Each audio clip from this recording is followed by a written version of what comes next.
Hello, welcome back to Kim Reads as we continue with Wicked.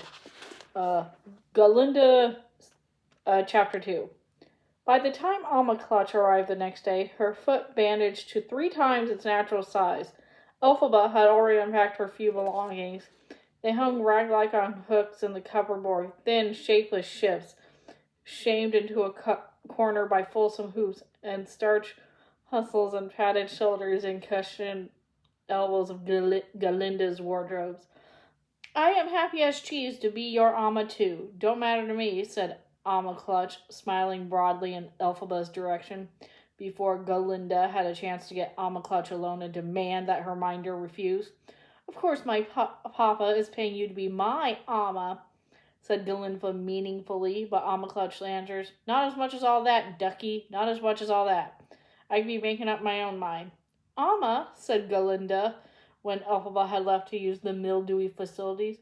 "Amma, are you blind? That Munchkinlander girl is green."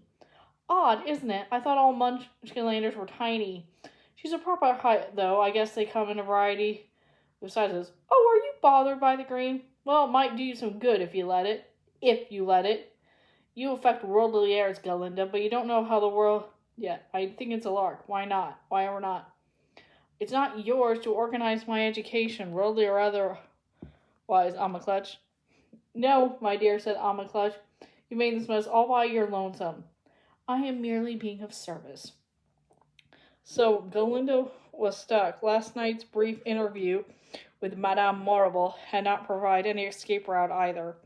Galinda had arrived promptly in a dotted morpholine skirt with lace bodice, a vision, as she said to herself, in nocturnal purples with midnight blues.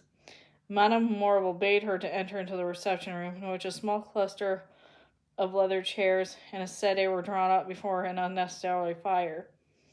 The head poured mint tea and offered crystallized ginger wrapped in pearl fruit leaves. She indicated a chair for Galinda, but herself stood by the mantel like a big game hunter. In the best tradition of the upper class savoring its luxuries, they sipped and nibbled in silence at first. This gave Galinda the chance to observe Madame Morrible was fish-like, not merely in consonance, but in dress. Her loose-fitting cream box style flowed like a huge airy bladder from the high-frilled necklace to the knees, where it was tightly gathered and dropping straight to the floor, hugging the calves and ankles in neat, anticlimactic pleats. She looked all over the world like a giant carp in a men's club, and a dull, bored carp at that, not even a sentient carp. Not your Amma, my dear, now your Amma, my dear, the reason she's capable of supervision a dormitory. I'm all ears." Galinda had taken all afternoon to prepare. "You see, Madam Head, I don't like to say it publicly, but Amma Clutch suffered a terrible fall last summer when we were picnicking in the Pertha Hills. She reached for a handful of wild mountain thyme and went pitching over a cliff. She lay for weeks in a coma, and when she emerged, she had no memory of the accident at all. If you asked her about it, she wouldn't even know what you mean. Amnesia by trauma." "I see. How very tiresome for you. But why does this make her unequal to the job I proposed?" "She has become addled. Amma Clutch, on occasion, gets confused as to what has life and what doesn't. She will sit and talk to, say, a chair, and then relate to its history back to us, its aspirations, its reservation, its joys, its sorrows," said Madame Morrible. "How truly novel. The emotional life of furniture. I never. But see, silly as this is, and a cause for hours of merriment, the corollary ailment is more alarming, Madame Morrible. I must tell you that Amma Clutch sometimes forget that people are alive. Or animals." Galinda paused and added, "Or animals, even." "Go on, my dear. It's all right for me, because my Amma has been my Amma all my life, and I know her ways. But she can sometimes forget a person is there, or needs her, or is a person. Once she cleaned a wardrobe and tipped it over the houseboy, breaking his back. She didn't register his screaming right there, right at her feet. She folded the night clothes and had a conversation with my mother's evening gown. asking in all kinds of sorts of impertinent questions. What a fascinating condition, said Madame Morrible, and how vexing for you, really. I couldn't have allowed to accept the responsibility for 14 other girls, Galinda confided. For me alone, there's no problem. I love the foolish old woman in a way. Madame Morrible had said, but what of your roomie? Can you jeopardize her well-being? I didn't ask for her. Galinda looked at the head in her glazed, unblinking eye. The poor Munchkin laner appears to be used to a life of distress. Either she will adjust, or I assume she will petition you to be removed from my room. Unless, of course, you feel it is your duty to remove her for your own safety.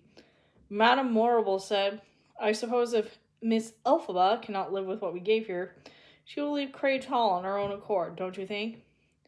It was the we in what we give her. Madame Morrible was binding Galinda into a campaign. They both knew it. Galinda struggled to maintain her autonomy. She was only 17, and she had suffered the same indignity of exclusion in the main hall just hours ago. She didn't know what Madame Morrible could have had against Elphaba, except the looks of her. But there was something. There was clearly something. What was it? She used to be wrong somehow, don't you think? Dear, said Madame Morrible, bowing a bit forward, like a fish arching a slow-motion leap. Well, of course, we must do what we can, said Galinda, as vaguely as possible. But she seemed like a fish, and caught on a most clever hook. Out of all the shadows of the reception room came with a small tick-tock thing, about 3 feet high, made of burnished bronze, with an identifying plate screwed on its front. The plate said Smith and Tinker's Mechanical Man in ornate script. The clockwork servant collect the empty teacups and whirled itself away. Galinda didn't know how long it had been there or what it had heard, but she had never liked tick-tock creatures. Elphaba had a bad case of what Galinda called the reading salts. Elphaba didn't curl up, she was too bony to curl, but she jackknifed herself nearer to herself, her funny pointed green nose poking in the moldy leaves of a book. She played with her hair while she read, coiling up and down around the fingers so thin and twig-like they almost seemed exoskeletal. Her hair never curled, no matter how often Elphaba twined it around her hands. It was beautiful hair in an odd, awful way. A shine like the tilt of a healthy gilded beast. Black silk. Coffee spun into threads. Night rain. Galinda, not given a metaphor on the whole, found Elphaba's hair entrancing. More so because the girl was otherwise so ugly. They didn't talk much. Galinda was too busy forging alliances with the better girls who had been her rightful roomie prospects. No doubt she could switch rooms at half term or at any rate next fall. So Galinda left Elphaba alone, and she flew down the hall to gossip with her new friends, Milla, Fanny, and Shen Shen. Just as the children's books about boarding school, each new friend was wealthier than the one before. At first, Galinda didn't mention who her roommate was, and Elphaba showed no sign of expecting Galinda's company, which was a relief. But the gossip had to start sooner or later. The first wave of discussion about Elphaba concerned her wardrobe and her evident poverty, as if her classmates were above noticing her sickly and sickening color. Someone told me that Madame Head had said Elphaba was the third Throp descending from Nest Harding, said Fanny, who was also a Munchkin later, but one of diminutive stock, not full-size like the Throp family. The Throps are highly regarded in Nest Hardings and even beyond. The eminent Throp put together the area's militia and tore up the yellow brick road that the